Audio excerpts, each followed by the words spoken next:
Assalamualaikum. I am Isha, roll number 1002, and the presentation topic is GCMS, means gas chromatography mass spectrometry. So contents इसमें हम discuss जो slides में discuss करेंगे points वो क्या है, introduction, principle, instrumentation, working, GCMS spectrum interpretation, limitation and last one is application. So ये सारे पॉइंट्स हम आगे नेक्स्ट स्लाइड्स के अंदर डिस्कस करेंगे. सो नंबर फर्स्ट इंट्रोडक्शन क्या है, गैस क्रोमेटोग्राफी मैस स्पेक्ट्रोमेट्री जिसे हम क्या कहते हैं GCMS is an analytical technique that combines two powerful techniques. कौन सी है, gas chromatography and mass spectrometry. It is used to separate, identify and quantify volatile compounds. It is therefore perfect for analyzing the many relatively low molecular weight compounds. It can be used with solid, gaseous and liquid sample. तो ये दोनों का mixture है, दो powerful techniques है. कौन सी है, gas chromatography and mass spectrometry. तो आप पिक्चर में देख सकते हैं कि हमने गैस क्रोमेटोग्राफी है, इसमें क्या काम है, separated mixture of chemicals so each can be identified individually. और प्लस हम बात करते हैं मैस स्पेक्ट्रोमेट्री क्या है, आइडेंटिफाइज और detect chemicals based on their molecular weight और मैस. जब इसे कंबाइन करेंगे तो हमारे पास क्या बनेगा, गैस क्रोमेटोग्राफी मैस स्पेक्ट्रोमेट्री, जो हमारे पास न्यू चीज़ लेके आएगा, न्यू थिंग लेके आएगा. That is a chemical analysis technique combining two instruments to provide for powerful separation and identification capabilities. Principle क्या है इसका, किस प्रिंसिपल पे बेस करती है this technique. Sample solution is injected into the GC gas chromatography inlet where it is vaporized and swept onto the chromatographic column by the carrier gas. The sample flows through the column and compounds are separated by their interaction with the coating of the column and carrier gas. And last one is later part of the column passes through the heat transfer line and at the entrance to ion source where compounds eluting from a column are converted to ions and detected according to mass to charge ratio. Last में जो हम detect करते हैं वो mass to charge ratio पे detect करते हैं, क्योंकि हमने बात की थी कि स्पेक्ट्रोमीटर जो है वो हम किस बेस पे करते हैं, mass to charge ratio में करते हैं. तो ये इंस्ट्रूमेंटेशन इन्होंने कुछ बताई हुई है कि यहाँ पे आप देख सकते हैं ये इंजेक्टर लगाया हुआ है इन्होंने, ये हमारे पास गैस क्रोमेटोग्राफी है and this one is spectrometry. इन दोनों को आपस में कंबाइन किया हुआ है. तो ये इंजेक्टर है, यहाँ से क्या होता है, कैरियर गैस इनलेट है, और ये उन्होंने कॉलम दिखाया है, यहाँ से गैस क्या हो रही है, इस कॉलम से जाकर ये ट्रांसफर लाइन उन्होंने शो की हुआ है.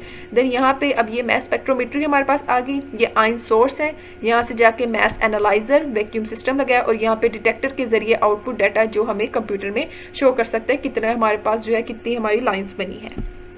So that's the instrumentation. So working क्या है इसकी, सिंपल वो जो मैंने इंस्ट्रूमेंटेशन बताई वही इसकी वर्किंग के तौर पे काम करेगा. So the compounds are propelled by an inert carrier gas such as helium, hydrogen और nitrogen. As component of the mixture are separated. Each compound elutes from the column at a different time based on its boiling point and polarity. क्योंकि हमारे पास mixture जो है वो हमारे पास different है, separated है, तो इसलिए उनकी बॉइलिंग पॉइंट पोलैरिटी पे बेस करेगी. Once the component leave the GC column, they are ionized and fragmented by the mass spectrometer using electrons or chemicals ionization source. Ionized molecules as fragments are then accelerated through the instrument mass analyzer. ये सारी working जो मैंने आपको ये पीछे जो instruments बताई है इसके तौर पे इन्होंने वर्किंग बताई. मैंने आपको यहाँ पे वर्किंग बता दी कि गैस इनलेट है, आप यहाँ से देख सकते हैं, और यहाँ से कॉलम के जरिए ये ट्रांसफर लाइन हुई, ये आयन सोर्सेज हैं, फिलामेंट्स हैं, ये सारा जो है आगे वर्किंग बताई जा रही है. Lastly, the final step of the process involves the detection and analysis. When a complex sample is separated by the GCMS, it will produce many different peaks in the gas chromatogram, and each peak generates a unique mass spectrum used for compound identification. Volatile compounds कौन कौन से हम use कर सकते हैं, benzene, formaldehyde, methylene chloride, toluene and xylene. So GCMS spectrum interpretation क्या है, इसके अंदर हम बात करते हैं रिटेंशन टाइम की. रिटेंशन टाइम क्या है, is the time that passes between injection and elution of a sample component from the column. If two compounds have the same retention period, it doesn't mean that the two compounds are same, ठीक है, अगर same उनका retention period है तो doesn't mean कि वो दोनों compounds क्या हो सकते हैं, सेम हो सकते हैं. Another parameter is the size of the peak. Other parameter क्या है हमारे पास, size of peak है, which also gives information on the concentration and type of component of the sample. जो क्या information देते हैं, component और जो है component of sample की concentration या type पे दे सकते हैं. The greater the size of peak, जितना ज़्यादा peak जो है वो ज़्यादा होगी, the higher the concentration of sample component in a sample, ठीक है, उतनी ज़्यादा क्या होगी, हमारे component की concentration quantity ज़्यादा होगी. Then हम बात करते हैं peaks that are poorly shaped and consist of long drawn out tail may indicate the presence of water in the sample. आप ये डायग्राम में भी देख सकते हैं. देन एप्लीकेशंस की बात करें, कहाँ पे GCMS जो है वो गैस क्रोमेटोग्राफी मैस स्पेक्ट्रोमेट्री जो है वो यूज़ हो सकती है, क्योंकि एक तो नाम इतना बड़ा है तो उसके जो एप्लीकेशंस होगी वो भी काफ़ी ज़्यादा होंगी. तो सबसे पहले हम बात करते हैं बायोलॉजिकल डिटेक्शन की, कहाँ यूज़ हो सकता है. Blood and urine can be tested for the presence of drugs using GCMS. Biological के अंदर हम यूज़ कर सकते हैं ब्लड और यूरिन की डिटेक्शन के लिए. देन फार्मास्यूटिकल इंडस्ट्रीज़ की बात करें, वो कहाँ यूज़ हो सकता है. Pharmaceutical industries make extensive use of GCMS in the areas of analytical development, quality control, quality assurance, production of medicine. तो ये फार्मास्यूटिकल इंडस्ट्रीज के अंदर यहाँ पे यूज हो सकता है. नेक्स्ट हम बात करें इन्वायरमेंटल मॉनिटरिंग. इन्वायरमेंटल में अगर इसकी एप्लीकेशन देखें तो वो कहाँ पे है. The gas chromatograph mass spectrometer is now widely used as a method for detecting organic contaminants in the environment. मतलब जो इन्वायरमेंट में जितने भी कंटामिनेंट्स हैं उसको हम क्या कर सकते हैं, GCMS को हम यूज कर सकते हैं. देन हम बात करते हैं food and fragrance application.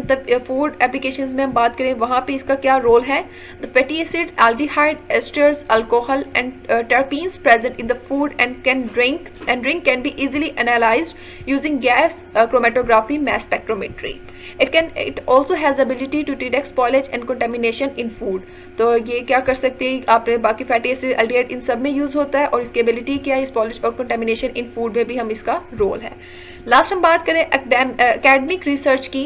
The GCMS is an advance technique that allows for the characterisation and identification of newly synthesised और डेरिवेटिव कंपाउंड्स. इसके अंदर भी क्या होता है, गैस क्रोमेटोग्राफी मैस स्पेक्ट्रोमेट्री का काफ़ी रोल है. अगर इसके जहाँ पे अगर एप्लीकेशन की बात करें तो लिमिटेशंस भी हम जो है वो लाजमी बात करते हैं. इसकी कुछ लिमिटेशंस भी हैं, वो कौन सी लिमिटेशंस हैं. The fundamental drawback of GC is that it can only be used to distinguish compounds that are either volatile और थर्मली स्टेबल. जो वोलेटाइल या थर्मली स्टेबल होंगे उसी को यूज़ करेगा. It is high cost technique है एक, क्योंकि दो हम पावरफुल टेक्निक यूज़ करें तो इसकी इसलिए उन्होंने बात की कि हाई कॉस्ट है. In order to properly prepare sample for GCMS analysis need specialised tool and knowledge. अगर हमें ये सैंपल प्रिपेयर करने हैं, क्योंकि दो पावरफुल टेक्निक है, तो उसके लिए हमें टूल्स की एक स्पेशलाइज्ड टूल और इसकी प्रॉपर नॉलेज होनी चाहिए. देन लास्ट हम बात करें उसकी recovery of the sample's individual component is not possible. If the compound concentration is outside of this range, the result may not be correct.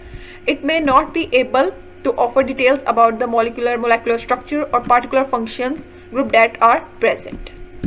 That's end of my presentation topic. Thank you.